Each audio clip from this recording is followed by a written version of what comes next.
नमस्कार विद्यार्थी मित्रांनो, द इन्फिनिटीच्या यूट्यूब चॅनलवर आपलं सहर्ष स्वागत आहे। आज आपण मॅथ आणि रिझनिंग या विषयाची जनरल स्ट्रॅटेजी कशी असावी, अभ्यास कसा करावा, याची 0 to ॲडव्हान्स लेवल यापर्यंतची विषयाची तयारी कशी करावी हे आपण पाहणार आहोत।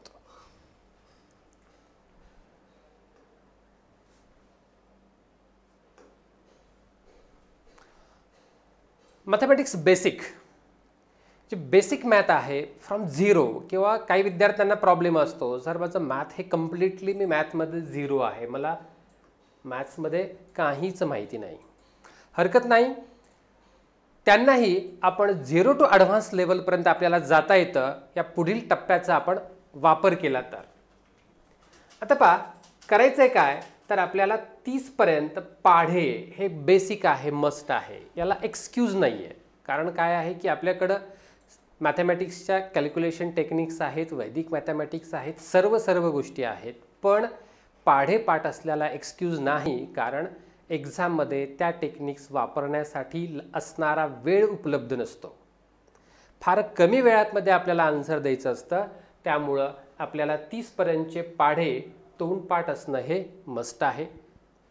1 ते 30 पर्यंतचे वर्ग हे आपल्याला गरजेचे आहेत। त्या 30 नंतरचे जे पुढले वर्ग किंवा त्याचं वर्ग कसं करायचं याच्या शॉर्टकट टेक्निक्स आहेतच उपलब्ध, पण 1 ते 30 पर्यंतचे वर्ग, 1 ते 15 पर्यंत घन आणि घनमूळ ह्या तोंडपाठ कराव्या लागणाऱ्या गोष्टी आहेत, ह्या पाठच असल्या पाहिजेत। बोडमास रूल, दशांश अपूर्णांक, व्यवहारी अपूर्णांक, समीकरण, घातांक यासारख्या गोष्टी ह्या बेसिक आहेत। हे आपण 5वी आणि 8वी स्कॉलरशिपच्या पुस्तकातून ह्या बेसिकची आपण तयारी करू शकतो। तसंच जे शालेय पुस्तकं आहेत, शालेय गणिताची पुस्तकं आहेत, यामधूनही आपल्याला ह्या बेसिकची तयारी करता येते। तर तयारी करत असताना डेली 30 मिनिटाचा सराव करायचा कॅल्क्युलेशनचा। कॅल्क्युलेशन हे बेरीज, वजाबाकी, गुणाकार, भागाकार रँडमली घ्यायचे, स्वतः कोणतेही आकडे घ्यायचे, एनी नंबर, जे काही नंबर वाटतात ते स्वतः रँडमली नंबर घ्यायचे आणि without using any shortcut tricks, म्हणजे वैदिक मॅथमॅटिक्स किंवा इतर कोणत्याही पद्धतीचा शॉर्टकट ट्रिकचा वापर न करता आपल्याला रोज कमीत कमी 30 मिनिटं हा गणिताच्या कॅल्क्युलेशनचा सराव करायचा आहे। आणि हा सराव विद्यार्थी मित्रांनो सतत कंटिन्युअस 1 महिना करायचा आहे। हा 1 महिना हा सतत सराव केल्यामुळं काय होणार आहे, तर कॉन्फिडन्स, जो कॉन्फिडन्स लेवल आहे आपला, तर तो हा चांगल्या प्रकारे तो वाढतो।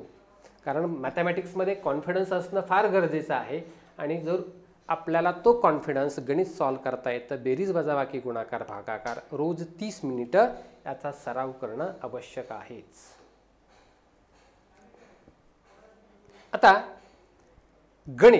गणितचे 4 पिलर म्हणतो मी, 4 स्तंभ, 4 स्तंभावर आपल्या स्पर्धा परीक्षेचं गणित आधारलं आहे।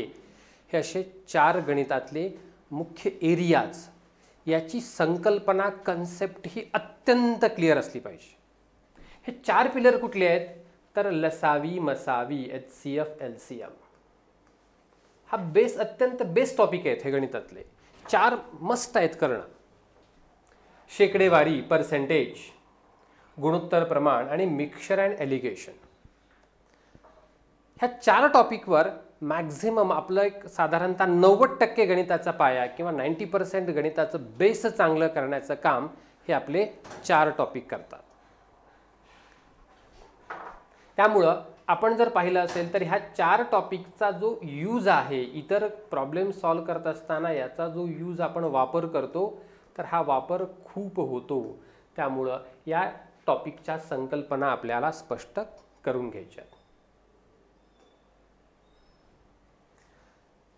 मॅथमॅटिक्सचा अभ्यास करताना एक स्टडी स्ट्रॅटेजी ठेवत असताना काही टॉपिक हे आपल्याला कॉम्बिनेशनमध्ये, कॉम्बो म्हणतो, ह्या कॉम्बिनेशनमध्ये करणं आवश्यक आहे।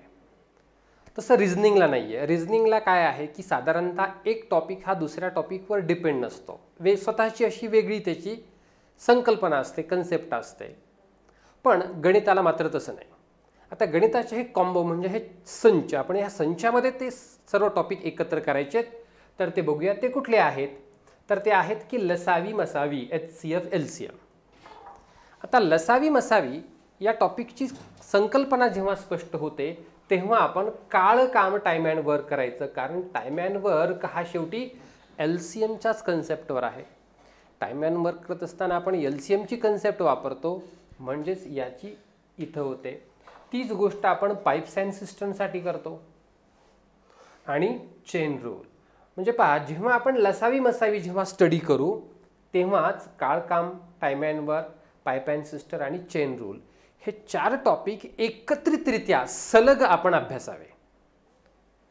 म्हणजे काय होतं की आपले हे त्याची कन्सेप्ट पक्की होतेच आणि त्याचं ॲप्लिकेशन कसं करावं, त्याचं उपयोजन कसं करावं हे देखील आपल्याला समजून जातं. याच प्रकारे दुसरं असलेलं कॉम्बिनेशन म्हणजे शेकडेवारी, पर्सेंटेज. आता संकल्पना ही जी आहे पर्सेंटेजची, हिचा वापर आपल्याला सरळ व्याज आणि चक्रवाढ व्याज काढताना होतो. शेवटी सरळ व्याज चक्रवाढ व्याज म्हणजे काय आहे तर पर्सेंटेजचेच एक्झाम्पल आहे.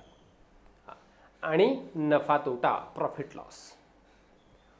म्हणजे शेकडेवारी झाला की सरळ व्याज चक्रवाढ व्याज आणि त्यानंतर प्रॉफिट लॉस, ह्या तिघांचा एक ग्रुप बनवायचा आणि हे सलग अभ्यासायचे.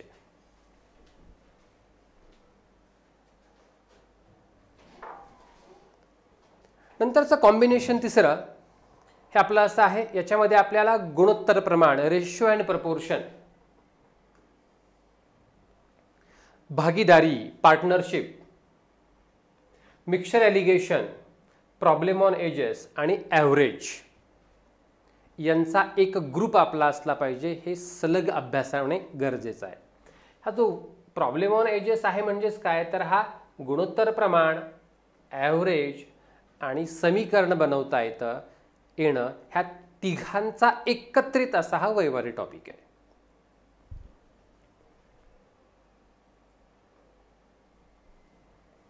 त्यानंतर time and distance,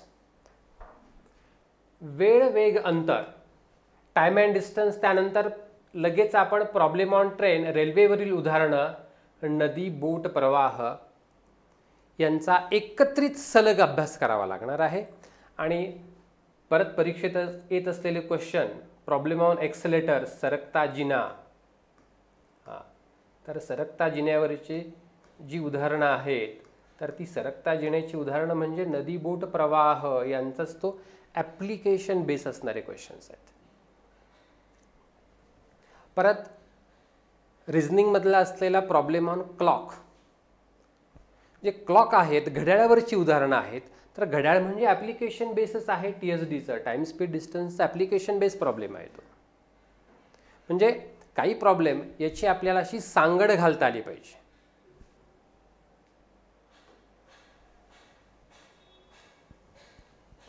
permutation, combination आणि प्रोबॅबिलिटी ह्या दोघांचा एक गट असला पाहिजे.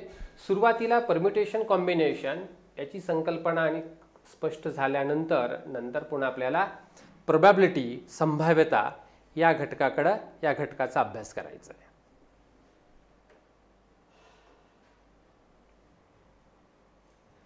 कॉम्बिनेशन 6 मध्ये मेन्सुरेशन, एरिया, व्हॉल्यूम, क्षेत्रफळ, घनफळ इत्यादी बाबीचा एक वेगळा असा आपल्याला त्याचा सेट बनवायचा आहे. तो कंप्लीटपणे आपला वेगळा घटक राहणार आहे.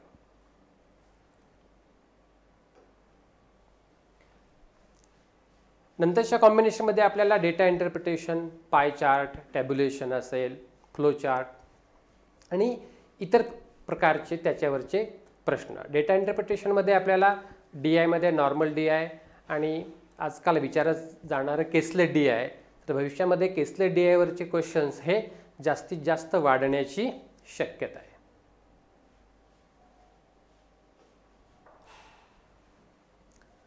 अभ्यास करत असताना गणितामध्ये काही कॉमन एरियाज असे असतात, काही कॉमन ॲप्लिकेशन्स, फॉर्म्युलेज असे असतात की ज्याचा आपण खूप ठिकाणी वापर करू शकतो. फॉर एक्झाम्पलमध्ये मी पुढे 1-2 देत आहेच. आणि त्या एरियाचा वापर करून आपल्याला काय होतं की ती संकल्पना आपण वापरू शकतो. For example product stability ratio. हा प्रोडक्ट स्टॅबिलिटी रेशो आहे काय, तर त्याचा कसा यूज करायचा याच्याविषयी एखादा पुढे मी व्हिडिओ बनवणार आहेच, त्याविषयी तेव्हा ते डिटेल इत्थंभूत तुम्हाला त्याची माहिती होईल. हा प्रोडक्ट स्टॅबिलिटी रेशो या कन्सेप्टचा वापर आपण टाईम अँड डिस्टन्समध्ये करू शकतो, टाईम अँड वर्कमध्ये करू शकतो, area, rectangle, percentage, expenditure, revenue या वेगवेगळ्या याच्यामध्ये आपल्याला प्रोडक्ट स्टॅबिलिटी रेशो या संकल्पनेचा वापर करून आपण ती गणितही सोडवू शकतो. तसंच पुन्हा फ्रॅक्शन रूल या संकल्पनेचा वापर आपण शेकडेवारी, फ्रॅक्शन अपूर्णांक, नफा तोटा, चेन रूल, काळकाम या टॉपिकमध्ये आपण फ्रॅक्शन रूलचा फार योग्य प्रकारे वापर आपल्याला करता येतो. आणि या फ्रॅक्शन रूलच्या वापरामुळं काय होतं की नफा तोटा असेल किंवा चेन रूल असेल यामध्ये एकाही सूत्राची गरज न पडता आपण फ्रॅक्शन रूलच्या आधारावर आपण याची गणितही सॉल्व करू शकतो. मग तो फ्रॅक्शन रूल कसा वर्क करतो, कोणता फ्रॅक्शन कधी घ्यायचा, तर गिव्हन व्हॅल्यू आणि रिक्वायर्ड व्हॅल्यू यांच्यातील रिलेशन काय आहे या फ्रॅक्शन रूलवरही देखील आपण एक व्हिडिओ बनवणार आहोत.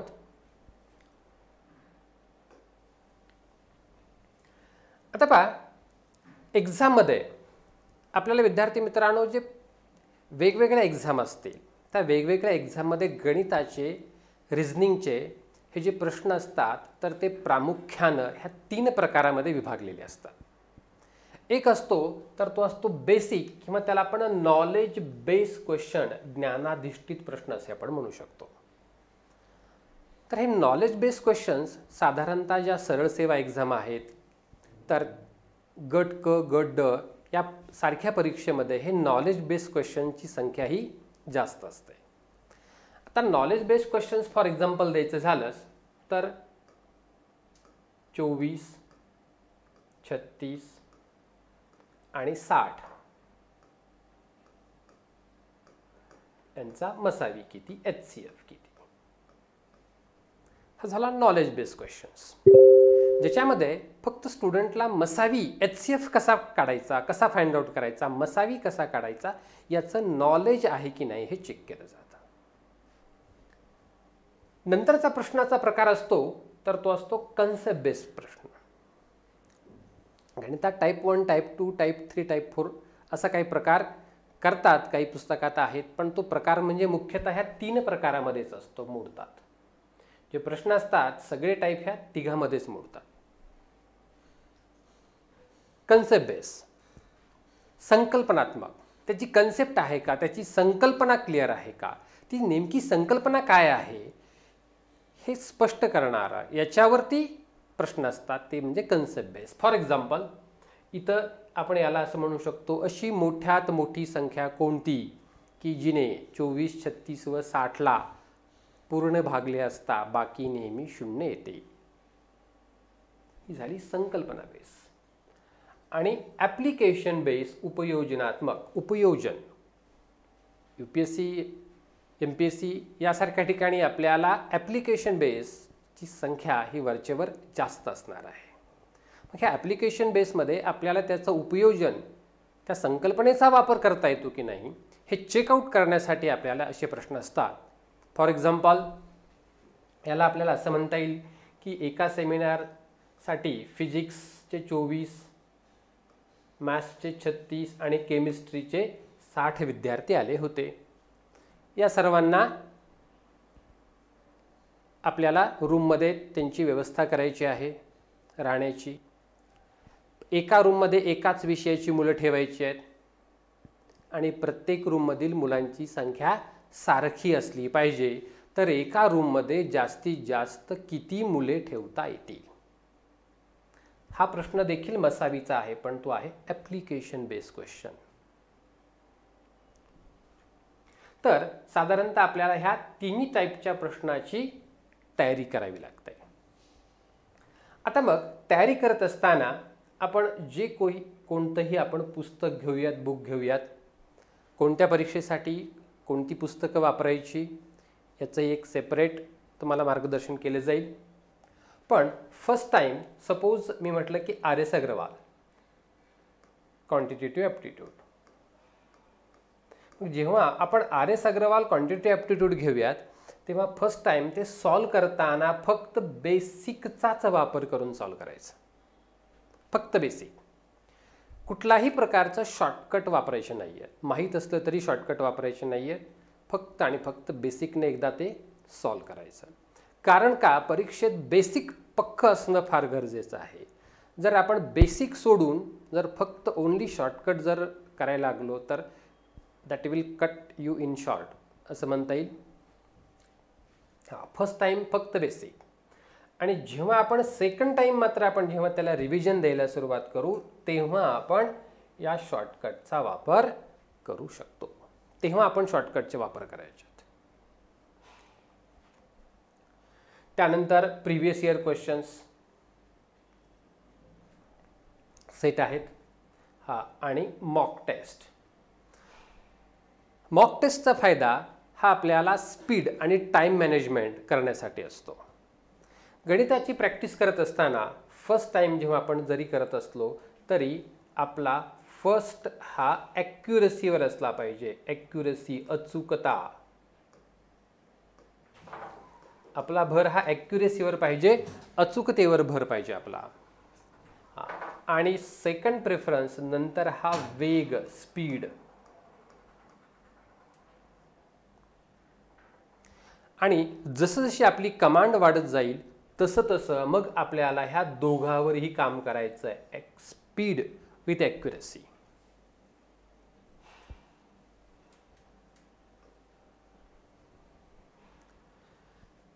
Time management. या टाइम मॅनेजमेंटमध्ये आपल्याला टाइम आणि त्याचे गुण, स्कोर, मार्क, ह्या दोघांचा रेशो याच्यावर वर्क करावं लागणार आहे की एवढ्या टाइम, इतका टाइम माझा एक्झाममध्ये जात आहे आणि एवढ्या टाइममध्ये मी एवढे गुण मिळवू शकतोय. हे टाइम मॅनेजमेंटचं ॲनालिसिस हे आपल्याला मॉक टेस्टमध्ये करावं लागतं. आणि यामध्ये जर काही कमी जास्त होत असेल तर परत काय करावं लागणार आहे तर प्रॅक्टिस, सराव. यामध्ये आपला नेमकं कोणता एरिया वीक आहे तर त्या एरियाला आपल्याला ओव्हरकम करण्यासाठी आपल्याला परत सरावाची गरज आहे.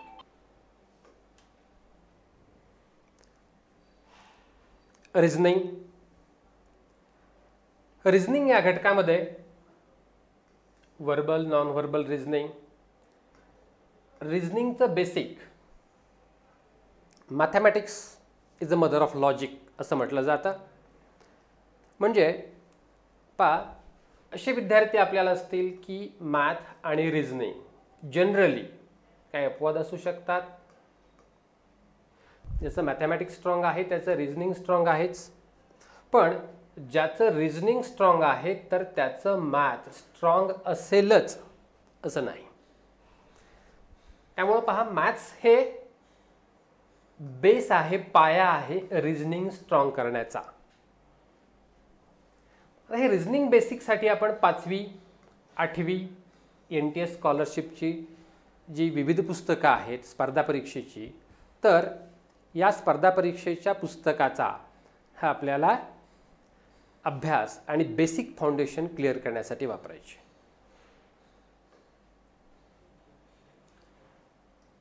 म्हटलंच mathematics is a mother of logic.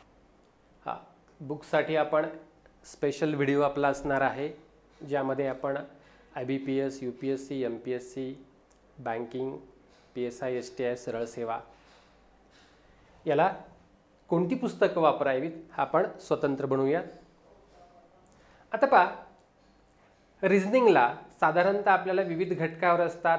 Direction sense taste, दिशाज्ञान चाचणी. मग आता हे करत असताना काय करायचं, बेसिक, इनिशियली बेसिक मेथडनं क्वेश्चन सॉल्व करायचे, ज्यामध्ये आपण डायग्राम ड्रॉ करतो. पूर्वेकडे गेला, पश्चिमेकडे गेला, डायग्राम ड्रॉ. आणि त्यानंतर शॉर्टकट वापरायची की ज्याच्यामध्ये विदाऊट डायग्राम न काढता डायरेक्शन सेन्स टेस्टचे क्वेश्चन्स कसे सॉल्व करायचे. हा दोघाचा सायमल्टेनियसली स्टडी ठेवायचा. Problem on calendars. क्लॉकचा वापर आपण टाईम डिस्टन्स स्पीड करूनच क्लॉकला सुरुवात करायची. तर टाईम डिस्टन्स स्पीड तर आपल्याला जास्त त्याचा फायदा होतो, किंवा ॲटलिस्ट सापेक्ष वेग रिलेटिव्ह स्पीड याची कन्सेप्ट तरी आपल्याला क्लॉकमध्ये क्लिअर असली पाहिजे. नातेसंबंध ब्लड रिलेशन टेस्ट. आता नातेसंबंध याच्यामध्ये मग जो डिफरंट मेन टाईप्स आहेत की सिम्पल, कोडेड आणि puzzle based questions. Sitting arrangement. काही याच्यामध्ये आपल्याला नातेसंबंध प्लस सिटिंग अरेंजमेंट यांचे कॉम्बिनेशन्स क्वेश्चन हे आढळतात. रँकिंग टेस्ट, रांगेतील स्थान. Analytical reasoning. ह्या ॲनालिटिकल रिझनिंगमध्ये हे आपल्याला जी बेसिक आहेत ते करणं गरजेचं आहे. म्हणजे माहितीचं विश्लेषण कसं करावं, positive information, negative, comparative information, mix information, grid कसा बनवायचा, टेबल कसा काढायचा, ती इन्फॉर्मेशन फिलअप कशी करायची. तर ह्या सर्व बेसिक बाबी ह्या आपल्याला फंडामेंटल ह्यांचं क्लिअर करून घेणं गरजेचं आहे. कोडिंग डिकोडिंग असेल, ह्या कोडिंग डिकोडिंगमधले परत डिफरंट 7 to 8 टाईप्स एक्झाममध्ये विचारलेले आहेत. Number series, inserting missing character, cube and dice, statement assumption, statement argument, statement conclusion, critical reasoning. आजकाल खूप प्रकारच्या एक्झाममध्ये, डिफरंट एक्झाममध्ये क्रिटिकल रिझनिंग याच्यावर आपल्याला खूप प्रश्न विचारले जात आहेत. पुढीलपैकी युक्तिवाद दुबळा करणारे विधान कोणते, फ्लॉ इन द स्टेटमेंट, कोणतं युक्तिवाद दुबळा बनवतं, कोणतं गृहीतक सशक्त आहे, कोणतं नाही, आर्ग्युमेंट कुठलं स्ट्रॉंग आहे, कोणतं वीक आहे, ह्या प्रकारचे प्रश्न. बायनरी लॉजिक, खरे खोटे, खरे किंवा खोटे, याच्यावरतीही आपल्याला परीक्षेत हे प्रश्न विचारले जात आहेत. मग रिझनिंगचा अभ्यास करताना आपण मात्र असं करू शकतो की ह्या 3-4 टॉपिकचा एक कॉम्बो बनवू शकतो. Statement assumption, statement argument, statement conclusion, critical reasoning. इथं हा एक कॉम्बोचा आपल्याला एक पॉसिबिलिटी होऊ शकते. अदरवाईज जे कन्सेप्ट बायनरी लॉजिकचा आहे तिचा वापर क्यूब अँड डाईसला होत नाही. म्हणजे हे टॉपिक हे इंडिपेंडंट आहेत. हे इंडिपेंडंट टॉपिक आपण रिझनिंगचे केले तरी आपल्याला चालू शकतं. पण फक्त याचाही आपल्याला रोज आणि रोज डेली हा सराव करणं, मिनिमम 30 मिनिट आपल्याला मॅथ्स आणि रिझनिंग म्हणजे या दोन्ही विषयाला कमीत कमी 1 तास देणं हे आपल्याला काय आहे, मस्ट आहे. की जेणेकरून आपल्याला याच्या बेसिक कन्सेप्ट हे आपल्याला क्लिअर होते. थँक्यू. नेक्स्ट पुढील व्हिडिओमध्ये आपण बुक्स कोणते वापरायचे याविषयी आपण माहिती घेऊयात. थँक्यू.